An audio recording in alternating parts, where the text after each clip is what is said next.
This week on MotoMan, I go on a journey lighter than air.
This blows.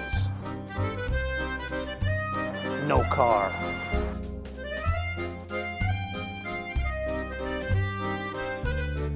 What did I cut off a nun or something at a red light? This Hollywood stuff is tough.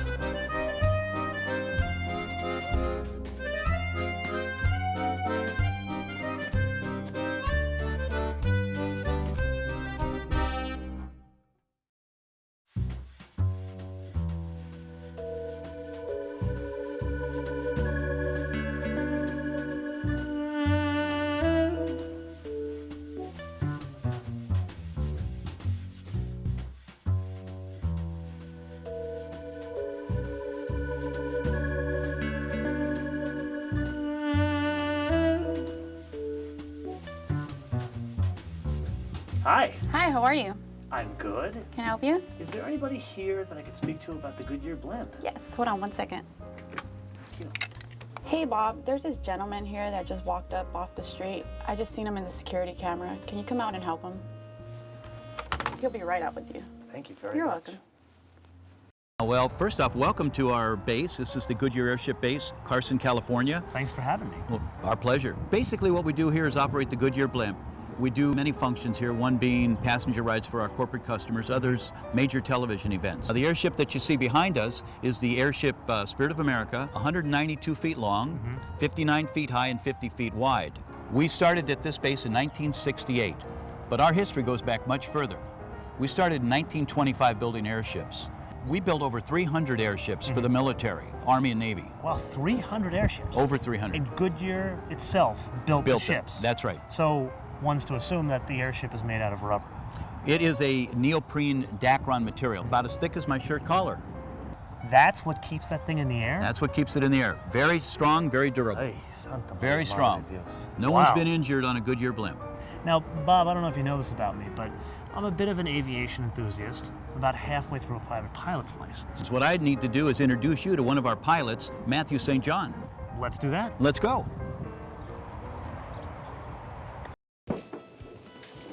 MotoMan, I'd like you to meet Captain Matthew St. John. Great to meet you. How you doing? Nice to meet you as well. Well, listen, I'm going to leave you two guys talk about the Goodyear Blimp. I'm going to go out and sell some tires. Thanks, Bob, for everything. Good meeting you, MotoMan. Appreciate it. You bet. Thanks, Bob. Okay, Matt, thank you.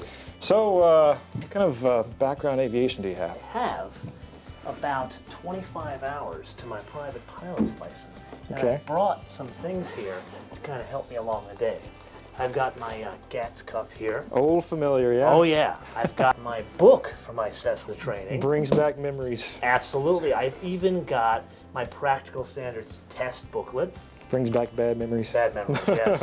And I even brought, you ready for this? My logbook. Oh, you got a logbook, all right. Yes. So hopefully, we'll get some use out of that today. Yeah, we'll take a look at that a little bit later on. So, you're used to wings, and we don't have any, so I'm going to give you kind of a quick intro to airships.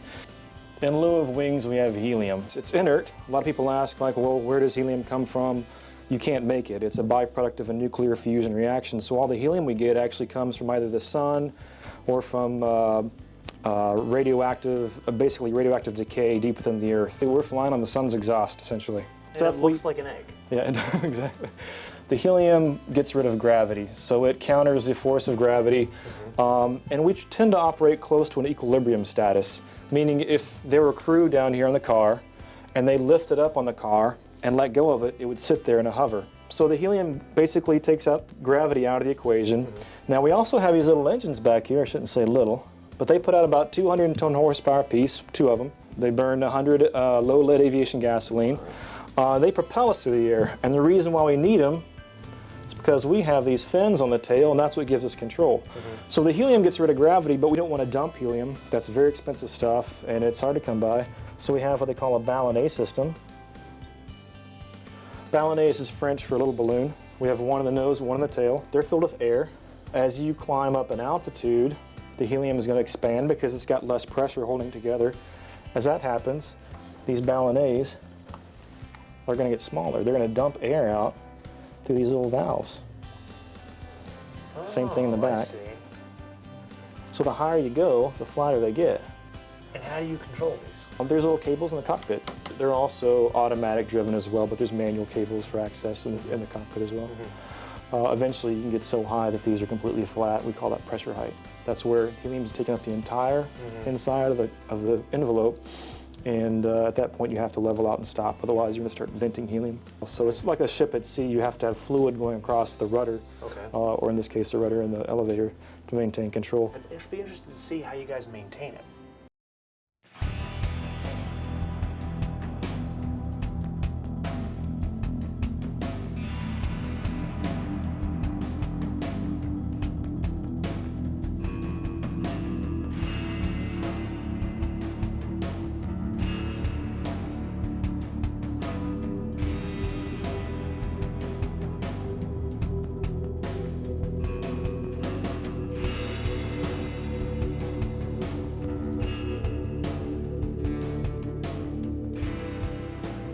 I brought my checklist for a 172. I figured I could help out with a walk around. Well, MotoMan, I got to give you an A for effort. Ours is a little bit thicker than this. Really? Being a little bit bigger and all, yeah. But what we'll do, tried. You definitely tried. What we're going to do, I'll just give you a quick, an overall, what we do as a pre-flight inspection. We'll go over some key points, walk around the airship, and get you a little more familiar before we go fly. Okay, I'm following you. All right, so we'll start out here. We're just going to look up, make sure our pressure relief valve is seated properly. That prevents helium from escaping. Okay. So we want that closed. Up here on the nose, you'll see these look like ribs up there. Those are called battens. They give the nose some rigidity. They also help spread the load out. The mast can take some pretty heavy winds, and so you want to spread that load out over the entire front part of the airship. So this is the night sign or the day sign over here on the port side of the airship. I have something that'll work perfectly for that side. Oh, really? Yeah. You got an idea? I'll show you later. Yeah. Okay. To be continued. Right up here we have each one of those LED boards represents one pixel on our computer screen. So this is not your typical aircraft engine. It's a little bit different than the props on the back. Okay. And so it's a Continental motor. It's 6 cylinders. The cylinders are horizontally opposed as fuel injected. The propeller is what they call a constant speed propeller, means you can actually change the pitch of the prop in flight, kind of like having a transmission in a car.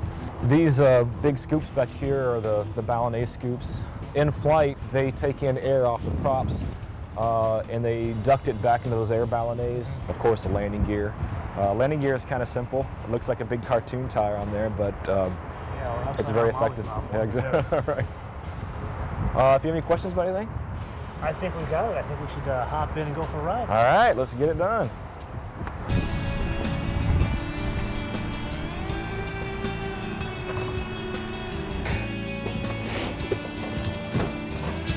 Headsets? Headsets.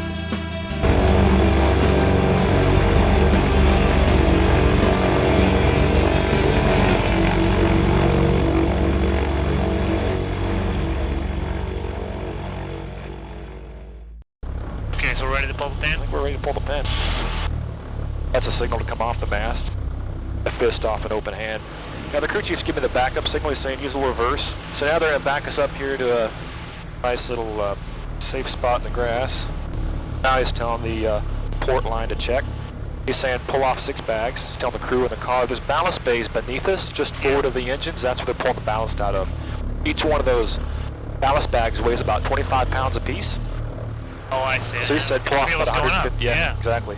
I just tell the crew let go of the car to see what it does. We're dropping a little bit, so now he says pull off 3 more bags. Yeah. They're going to lift us up again. He's giving me the thumbs up. They're going to bounce us. It's going to get a little out here, just for a few minutes.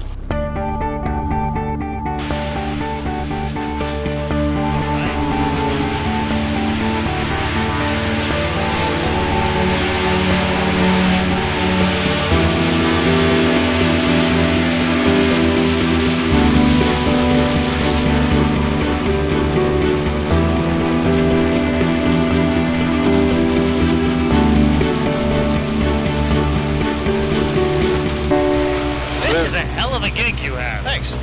You roll to work at 12:30 and you fly this thing. Right now we have a radar altimeter. It's saying we're still climbing. We're going through 740 feet above ground level. 760 now. We're going to go up to about 1,500 feet. Legally, we only have to be at about 1,000, but we take it a little bit higher just to keep the noise down. We don't want to subject anybody down there to too much.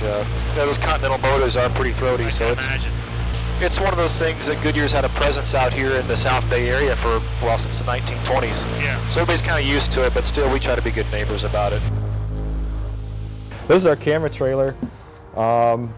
We keep all of our camera equipment in here. This is our Wow, you gyro got some stabilized cool HD stuff. cam we have. We need a camera like this. We have a rack that we install on the port side, on the left side of the airship. And then up on the rack it sits high whenever we're on the ground, and once we get overhead the venue or the stadium we're flying over, it lowers down the rack. It's on these rails and it's lowered down on the rack, actually below the landing gear, so it was way down there. And from that vantage point you have a 360-degree field of view without getting anything in the way. You guys have a lot of great stuff. You got all sorts of toys. Not just the blimp. You got it's like one of those sets that you buy that has not only the airplane, but has all like the stuff that's needed at the airport. All the bells and whistles. Yeah, all the bells. Well, you guys got everything here. You Really? have a condor. Up here, this is the ship's forte, basically. Up here, it's when you have airflow going across those control fins on the tail. Yeah. That's when you. Now it's easy to control. It's very maneuverable at this point. I'll tell you what we'll do. You and I are going to swap out. We're going to give you a little quick All right. Airship 101 time here. Does that mean I'll get some hours in my logbook? That's right. Very rare hours, I might say. Very rare. Lighter than air hours. I'm looking right. forward to them. So I want to give you an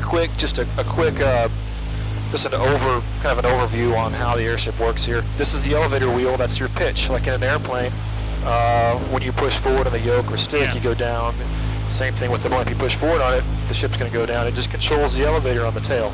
Okay. If you want to go up, you pull the wheel back, Yeah. and you'll see the nose pop up there. I gotta say, It's like from an this side, it looks like a very fancy exercise machine. It really does. Well, it works good on the old legs, that's for sure. The rudder pedals at your feet, that's your, it goes without saying, rudder pedals. So if you want to turn right, hit the right rudder. See the nose veer off to the right. Yeah. Left is left. There's a little bit of a lag time there, just giving you a heads up. Okay. But you said you had some airplane time. Yep. Now this, you're not going to be used to hitting pedals this hard. And if you go hop back in an airplane, you're going to be overcorrecting like Wait, crazy. because it seems like Because you're really the pushing right, range yeah. of motion is much bigger than It an is. aircraft. So You have to like keep your right foot on it to keep it straight. yeah, you like do in an have, airplane. you want to keep your feet on it. You don't want to take your feet off the pedals. You want to keep them on there. There's no toe brakes there though. So I know you're probably used to using toe brakes. There's Absolutely. no toe brakes. What? There's no brakes? I'm Exactly. surprised. You have to use the engine reverse to stop in front of the crew. They don't have that one landing gear. Yeah. And so if you're a little bit light, you're coming in to land. It's not even touching the ground anyway. Yeah. So no brakes. We'll have you unplug your headset. We'll have you stand right behind me. I'll unplug mine, and then All three? all three, and then I'll jump out.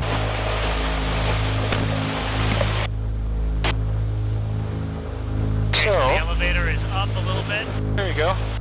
Now, is there like a constant mission? We're gonna aim down for the big white dome by the Queen That's what Mary, I'm doing right now, making the right turn. and then we're looking at about 1,500 feet on the altimeter. So we want to climb just a little bit. If I go up this way, Yeah, that's it. Perfect. keep on going. Wow, this is very different Yeah, it is. than a stick.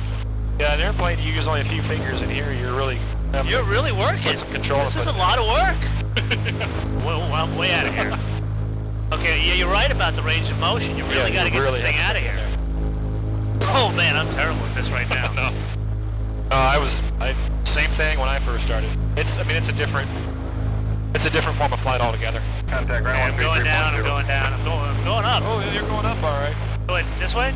Yeah, push down. Okay. Other way. There. Other way. Okay. Wow, this is a lot of work. Yeah, it is. Oh boy. Oh, you keep pushing it down. Oh, down? Yeah, we're going to use that. What's going to happen? We got caught up in a thermal. Okay. It's going to drop us here in a moment. We're going to use it to drop us, so keep pushing forward. Eventually, it's going to let go of us, yeah. Oh, so this is kind of like a low-speed version of wind shear? Well, keep pushing forward. We're still going 133.0. Oh, keep going. Wow. Push it real hard. Tell you what, push it as far down as it'll go. This thing? Wow. Okay, now I feel like I'm going, what are we doing, stalls? Like this? Hold that. Hold this? Dude, I feel like I'm going to quick crash into a refinery right now. We're good. This is a bit unnerving. Palm Beach Tower, good afternoon. Goodyear Blimp, November 1's are off. We're about 4 off to the west. Currently 1,900 feet. Like transition airspace down to Queen Mary to 1,500. I feel like I'm going to fall out at this point. No, hold that. You're doing good. You are Daredevil. You don't.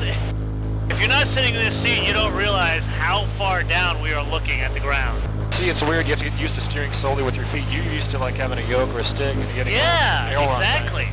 We strictly yaw. This is our mobile mast truck. It's a quick way if we ever have to land and we don't have time to put up our expeditionary mooring mast, which takes about 40 minutes to an hour. It's a quick way of getting the airship back on the ground safely. On the belly of the airship is a mooring, like a point. Okay. And it'll lock onto this masthead. It's covered up right now, and you can actually lock the blimp on top of this truck. So this goes everywhere you go. So if you go as Yes. far as the Pacific Northwest or cross country, This goes with us, yeah. Now over off to the right, see that big parking lot out there? Yeah. There's a lot of those out here in the harbor area. Matter of fact, there's a car container or a car carrier. Oh, look at that. Yes, we're going to be unloading the cars. Yeah, you can see them driving cars off right now.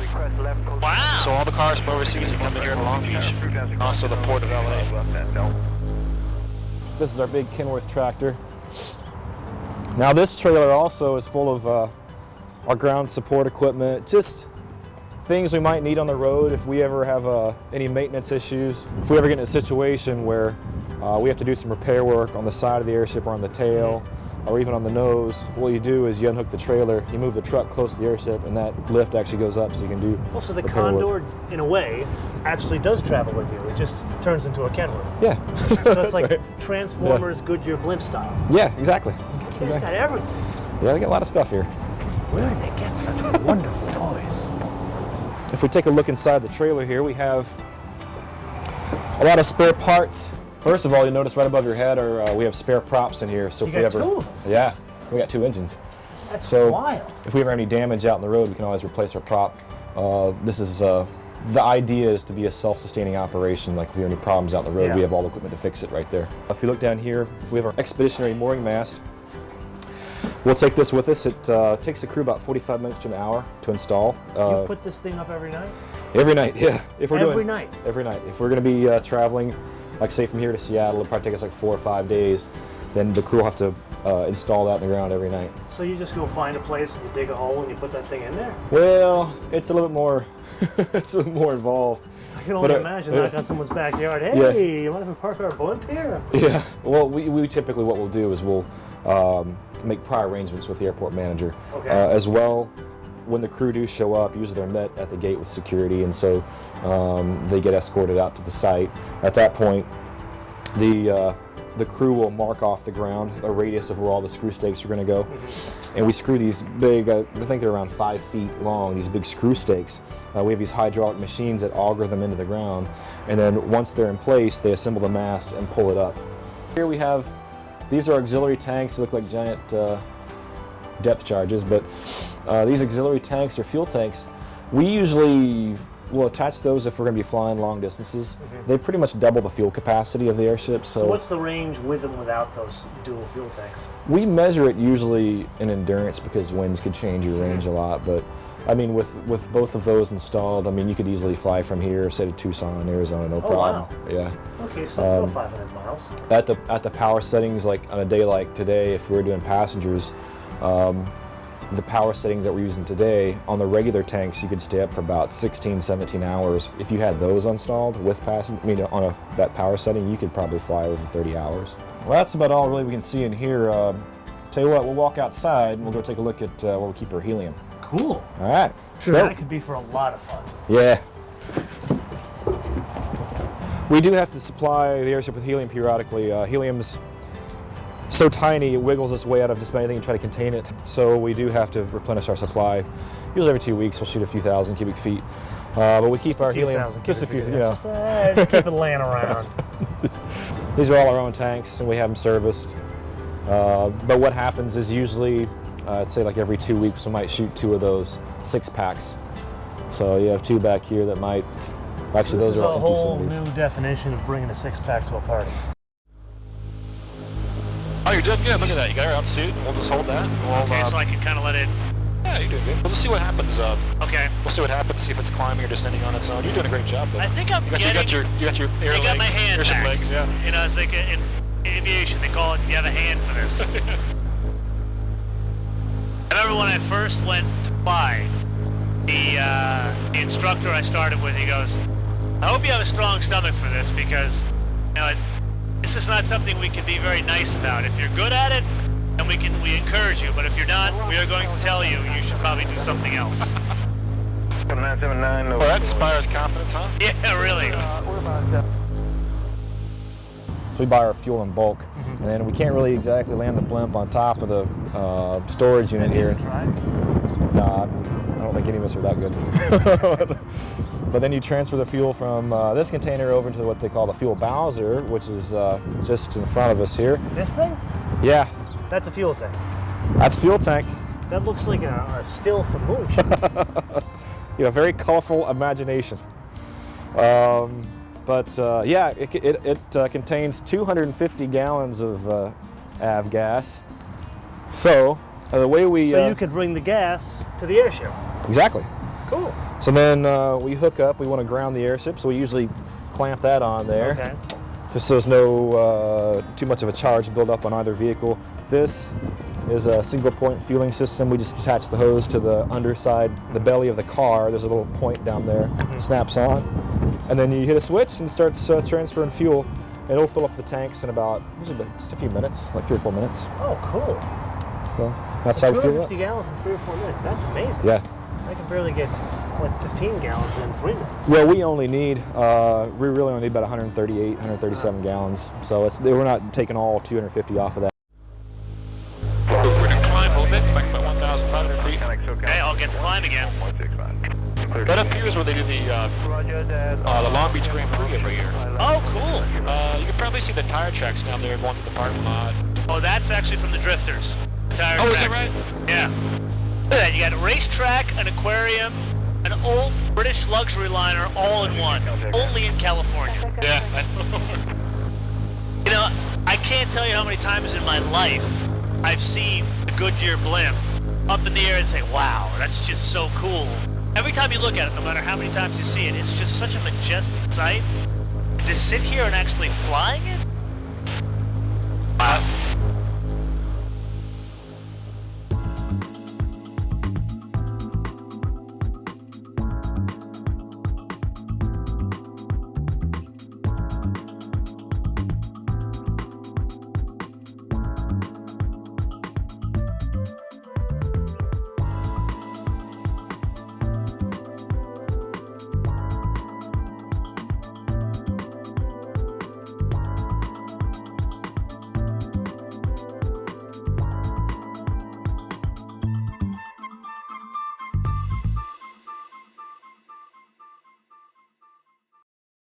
Coming up on MotoMan, we go behind the scenes to see how Goodyear's Southern California crew keeps the spirit of America flying.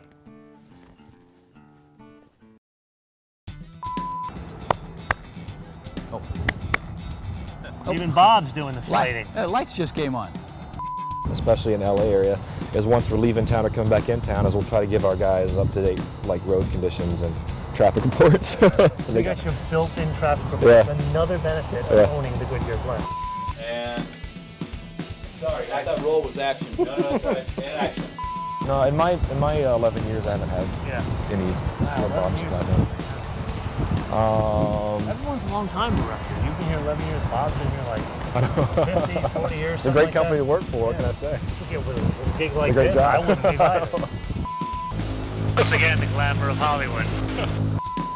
Los Angeles approach, Goodyear heavy, coming in for a runway left. We are probably the most similar to a submarine. A submarine. Yeah, because we displace air like a sub would displace water. We can be positively buoyant, we can be negatively buoyant. Yeah. And so it's if you really wanted to find out what we would be the most similar to, it'd definitely be a submarine. I'm guessing that when Goodyear was deciding between a marketing tool, a blimp, and a submarine, the submarine didn't make it very far, did it?